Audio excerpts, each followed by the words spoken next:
Hello and welcome to a stroll in a unique DIY ethnographic museum, organized by a group of local historians, enthusiasts and volunteers, the Myshkin People's Museum, particularly the open-air Museum of Wooden Architecture where we are now.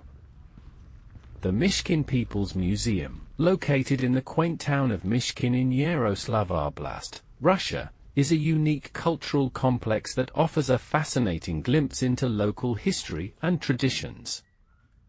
The museum complex comprises several distinct museums, each dedicated to different aspects of the region's heritage. Mouse Museum, an open-air museum of wooden architecture. The Mouse Museum reflects the town's name, Myshkin, which translates to a little mouse in Russian. This museum houses an extensive collection of over 2,000 mouse-related items from around the world. These exhibits, crafted from various materials and employing diverse artistic techniques, have been generously donated by visitors and artists globally and is, perhaps, the biggest collection of mice in the world. Open-air Museum of Wooden Architecture, the one we are strolling through in this video, preserves and exhibits traditional Russian wooden structures, offering a tangible connection to the architectural styles and rural life of bygone eras. The Open-Air Museum of Wooden Architecture, the one we are in now, offers visitors an immersive experience into the traditional rural life of the region. This museum showcases a collection of authentic wooden structures, including houses, bathhouses, banyas, chapels, and a smithy, all relocated from various parts of the Yaroslavl Oblast to preserve and exhibit the architectural heritage of Russian peasantry.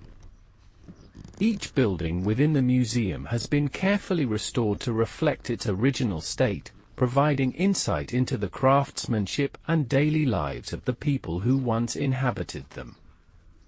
The museum's layout resembles a traditional village, allowing visitors to stroll through and explore the structures as they would have been situated in their original settings. In addition to the architectural exhibits, the museum often hosts workshops and demonstrations of traditional crafts, such as blacksmithing and pottery, offering a hands-on understanding of the skills that were integral to rural life. Visiting the Open-Air Museum of Wooden Architecture in Myshkin provides a unique opportunity to step back in time and experience the rich cultural heritage of Russia's wooden architecture and peasant traditions. On Myshkin People's Museum's history. The museum was founded in 1966 by a group of local historians and enthusiasts.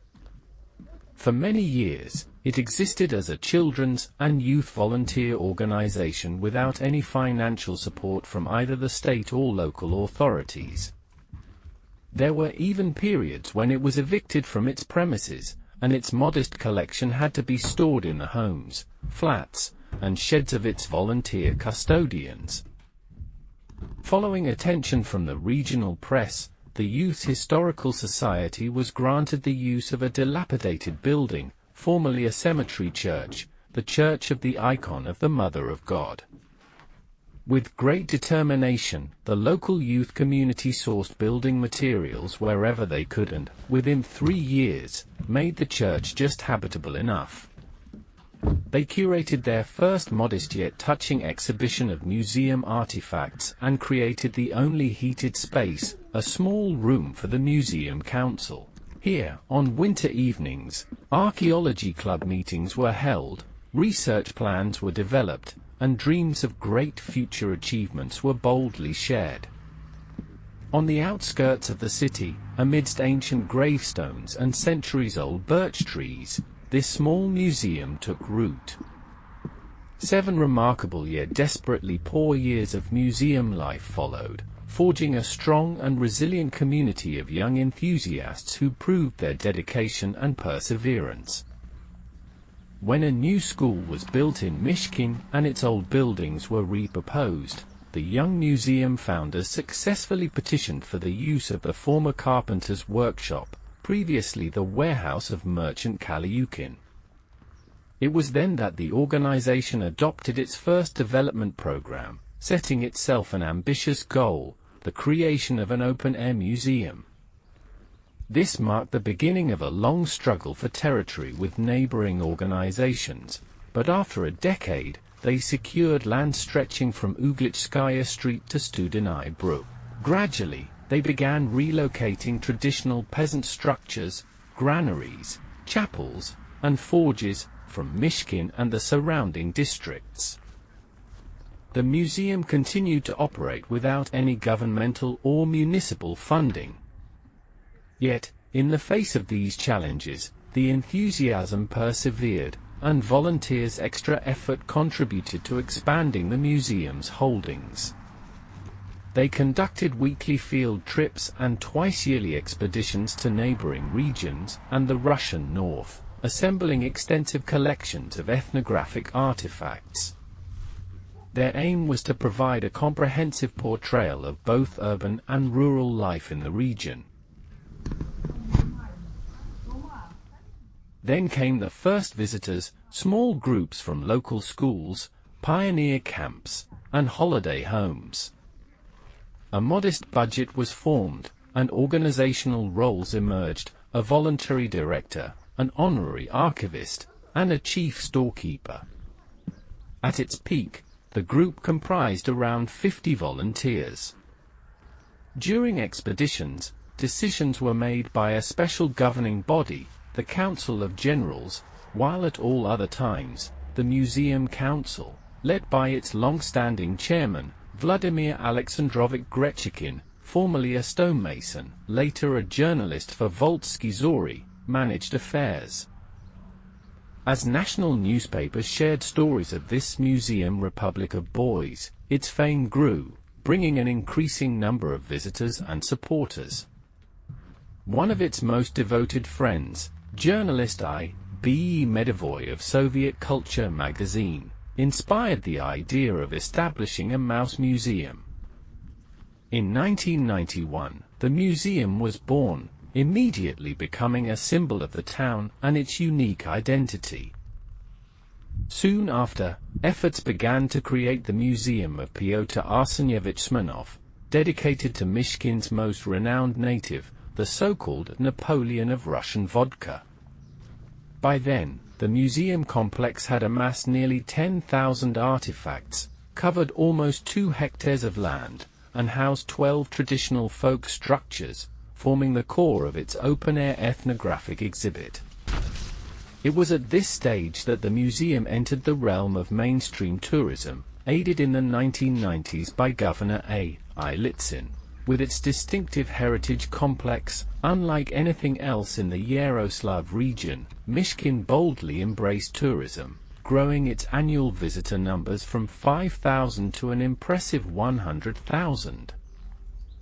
Now formally recognized as the Myshkin People's Museum, a private, non-commercial cultural institution, it encompasses 8 museums: the Museum of the Pilot's Capital, the history of the city, the world's only mouse museum, the Museum of P.A. Smirnov, legendary vodka magnate, the Museum of Small-Scale Peasant Architecture, an ethnographic open-air museum, where we are now, the Museum of Unique Technology, Myshkin's Self-Propelled Wonders, the Merchant's Estate Museum, Makiev's Court, Life in the Merchant's Era, the Myshkin Peasantry Museum, focusing on traditional linen and sheepskin processing, the Museum of Provincial Printing and Publishing.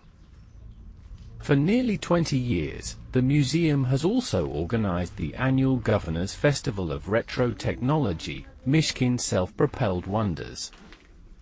Meanwhile, its Academy of Local History serves as the research hub, hosting several scholarly conferences each year, including the Agafador readings on spiritual and historical themes, the Myshkin Family Reunion for descendants of local families, and the Yaroslavl Upper Volga Conference on contemporary ethno-cultural matters. The Academy has even established its own publishing house, MYSH Izdat, which annually releases conference proceedings, historical works, guidebooks, and promotional materials for its information center. The museum now employs a staff of 15, but governance remains in the hands of its founding members, a dedicated group of historians and lifelong volunteers who first built this extraordinary institution in the 1960s. In 2020, the Myshkin People's Museum underwent a transformation, gaining a new status. It is now officially known as the Autonomous Non-Profit Organization for Cultural and Exhibition Activities, Myshkin People's Museum, named after Gretchen.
Thank you for joining me for this walk in that cozy self-made museum. This video was made as a tribute to the effort of all those people who care about their hometown so much. Please visit the museum if you have a chance and support the non-profit organization if you can. More information could be found on their website, stated in the description. Have a great day.